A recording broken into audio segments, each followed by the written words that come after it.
I was born in the southern part of Iran, a city called Abadan. Born in a Muslim family, Shiite Muslim family. My grandfather was a Muslim leader, and he had 19 children, and out of 19 children, he had 84 grandchildren. And obviously he had to choose one to carry the spiritual pattern of the life and the teachings for the next generation. He asked, he had, obviously there had been some things that, some things had happened, some accidents that I should have been killed, but every single time before a danger was coming toward me, I saw the silhouette of a person that always was there, and I spoke of it openly to others. And my grandfather took that sign, obviously, that there is the spiritual leaders of Islam are looking over this boy, and they are protecting him. So he gave me very close attentions, and he taught me all the things I knew about Islam. I joined Hezbollah. I was in that army for about 3 years. I was studying Quran extensively then.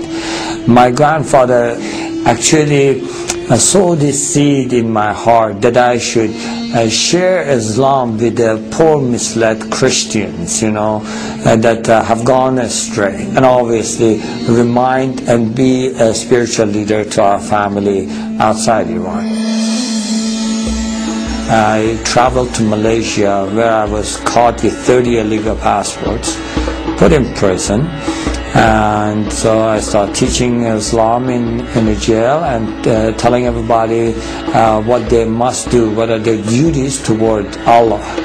And so I did this routine every day. I prayed obviously 5 times a day. Shiites do pray 3 times, and they include the 17 rak'ah in the 3 times. But what I did, because I wanted to spend more time with God, I did it at 5 separate times. And then in the end of the evening, I would pray extra prayers. I would have the habit of reading through the Quran cover to cover once every 10 days. And I had gained the spiritual powers out of Islam. In Quran, they have the Jannah and the spiritual beings, and so speaking to them is not forbidden. In fact, there are stories of talking to them that Prophet Muhammad did. So I had been able to connect to that spiritual realm, and been able to acquire powers out of that.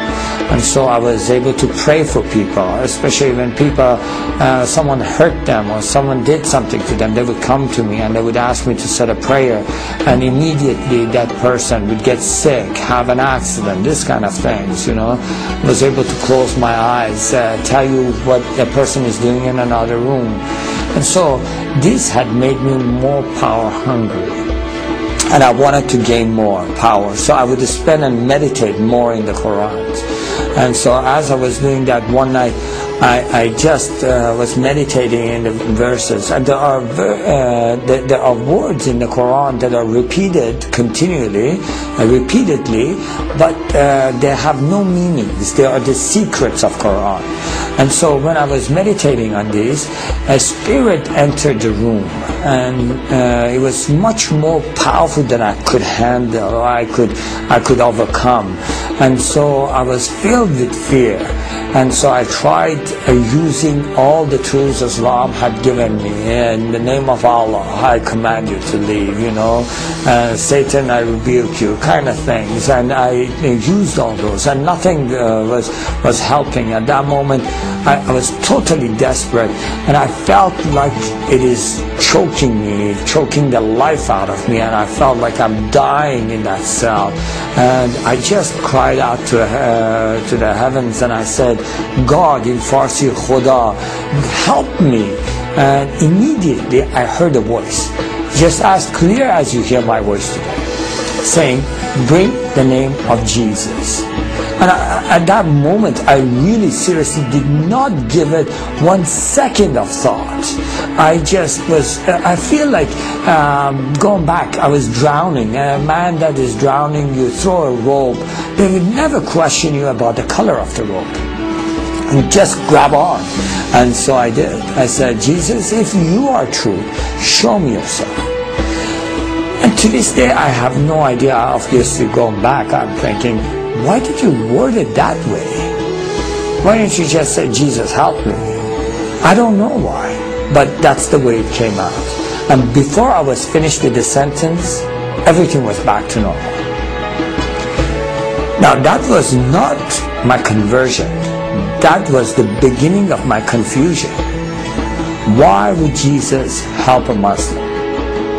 Now, I had done everything in my power to be a good Muslim. I had already tried to go and commit myself to, in the way of Allah and be a martyr for Him, walking on the mines. And so the government of Iran used to issue the people that are fadai, or the ones that are willing to give themselves, to sacrifice themselves, a special Quran that had the stamp of the government. I had participated in the executions by hanging. I had done everything that I thought I must do against the infidels, and anything and everything I must do to share Allah with others.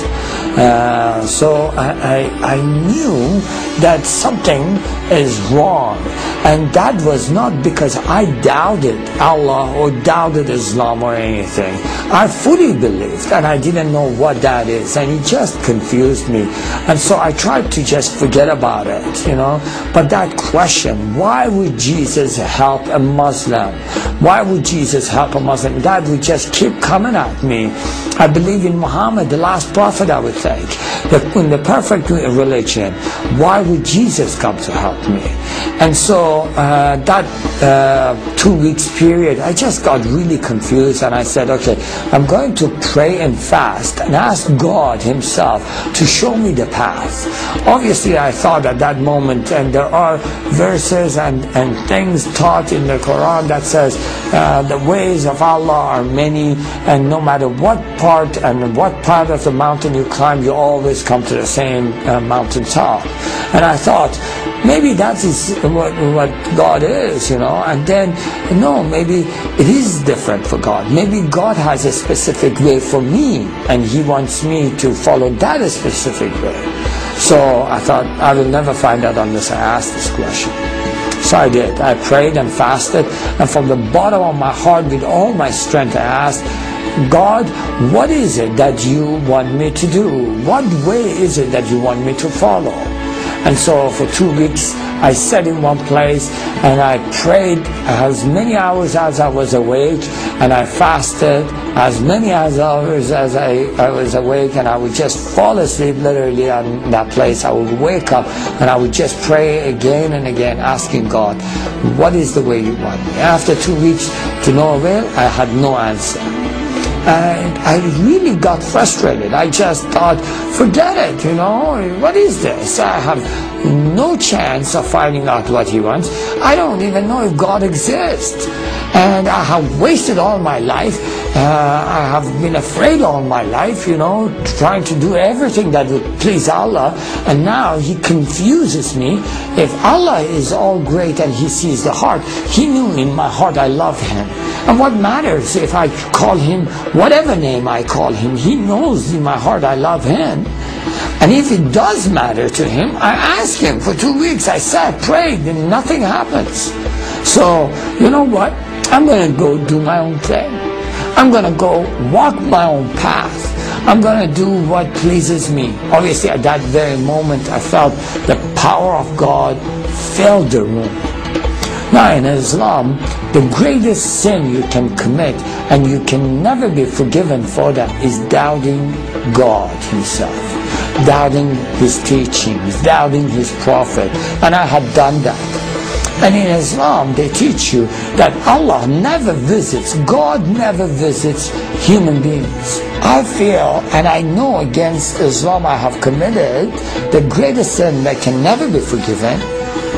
God's presence is in the room, and I'm confronted immediately with His holiness. All this is happening simultaneously, and I'm confronted with His holiness, which puts this weight of sin upon me. And I know that because He is just, He must kill me. He must wipe me off the face of the earth because I'm so full of sin. And I cried because I literally didn't want to die. But I knew there is no chance. He was so holy and I was so wicked. So I just ran to the corner of the room and I held my head in my arms and I just cried out, God forgive me, God forgive me, God forgive me, God forgive me. And I just said, forgive me, forgive me, forgive me, forgive me. And as I was crying and just saying, forgive me, I felt a touch on my shoulder saying, I forgive you.